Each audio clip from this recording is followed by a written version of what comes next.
Frank had always been passionate about flying.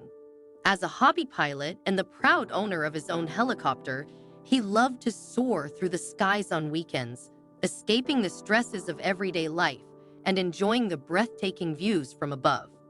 On one chilly Saturday morning, Frank decided to take a flight over a vast, snow-covered wilderness. As the helicopter sliced through the crisp air, Frank gazed down at the pristine landscape, scanning for anything unusual or intriguing. That's when something caught his eye. From his vantage point, Frank noticed a group of animals moving in circles far below. Curious, he lowered the helicopter for a closer look. As he descended, what he initially thought was just a few animals turned out to be a large herd of deer, behaving in a way that Frank had never seen before. They weren't just running. They seemed to be in some sort of trance, galloping in a frenzied circular pattern. The sight was both mesmerizing and disturbing. Intrigued and concerned, Frank found a safe place to land his helicopter and hurried toward the herd. As he drew closer, the sound of their hooves pounding the snow-covered ground filled his ears. The deer moved with urgency, their breaths visible in the cold air, but something was clearly wrong. Frank's heart raced, and his sense of unease grew. He knew something was off. When Frank finally reached the herd, he gasped in shock. The deer were surrounding a figure lying still in the center of the circle. He could barely make out the shape of a man lying motionless on the ground, his body partially buried in the snow. Without thinking twice, Frank pulled out his phone and dialed 911. His mind raced as he tried to figure out how to explain what he was seeing. The situation was so bizarre, he worried the dispatcher wouldn't believe him. "I found someone. They're surrounded by deer," Frank stammered, his voice shaking with fear and adrenaline. "I don't know what's going on, but please send help quickly." As soon as he hung up, Frank felt a sharp, searing pain in his back. Before he could process what was happening, the world went black. When Frank came to, he found himself lying face down in the snow.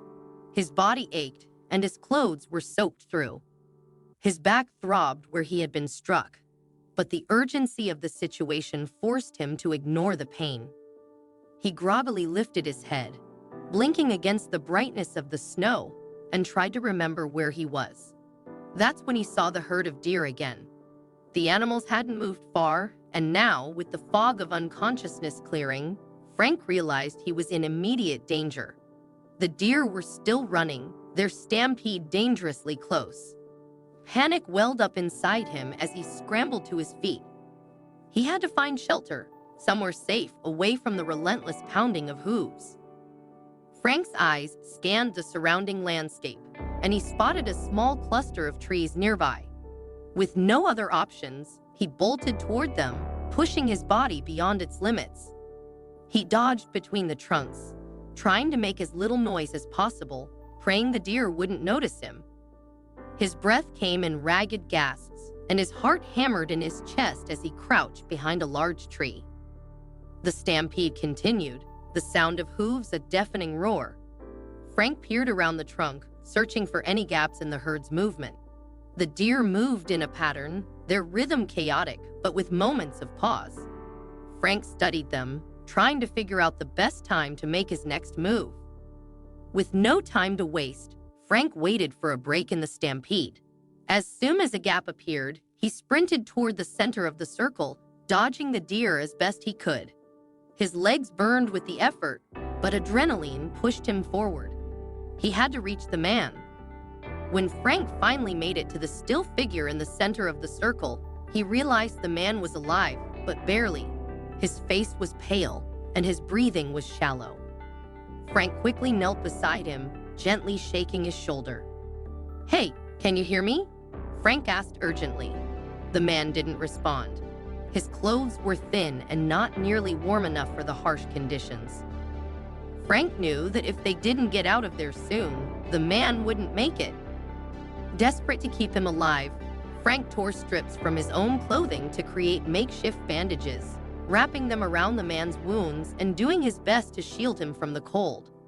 He couldn't leave him like this. Somehow, they had to get to safety. Frank scanned the area, realizing they needed to move to a more secure spot. The center of the stampede wasn't safe, but it was less chaotic than the outer edges.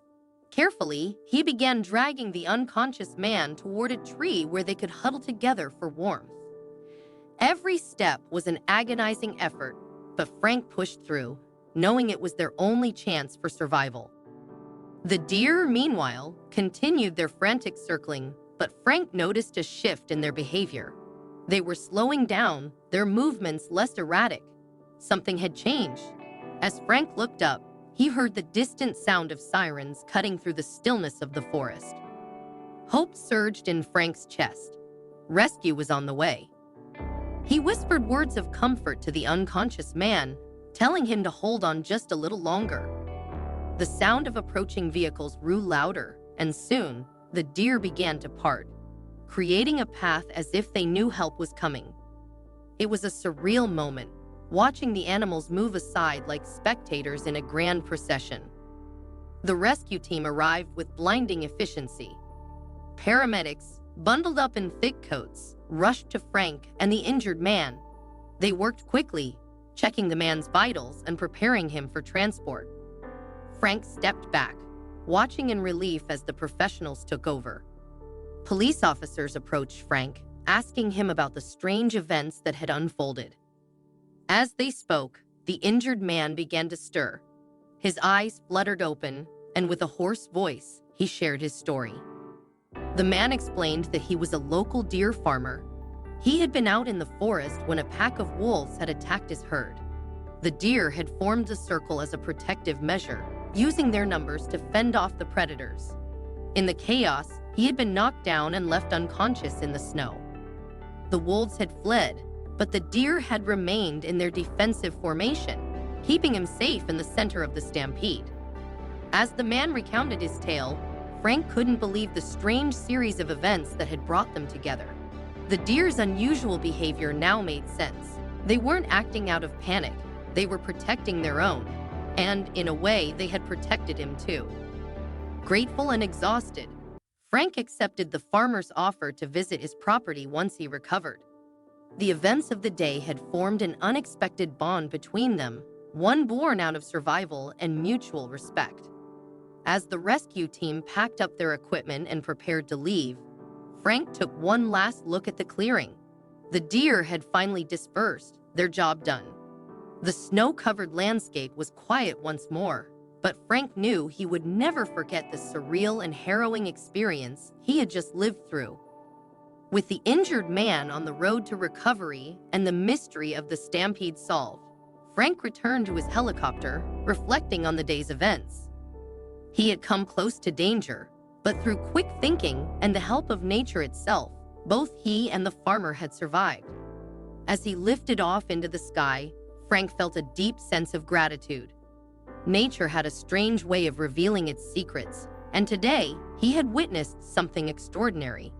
The bond between humans and animals, the instinct to protect and survive, had played out in a way that would stay with Frank for the rest of his life.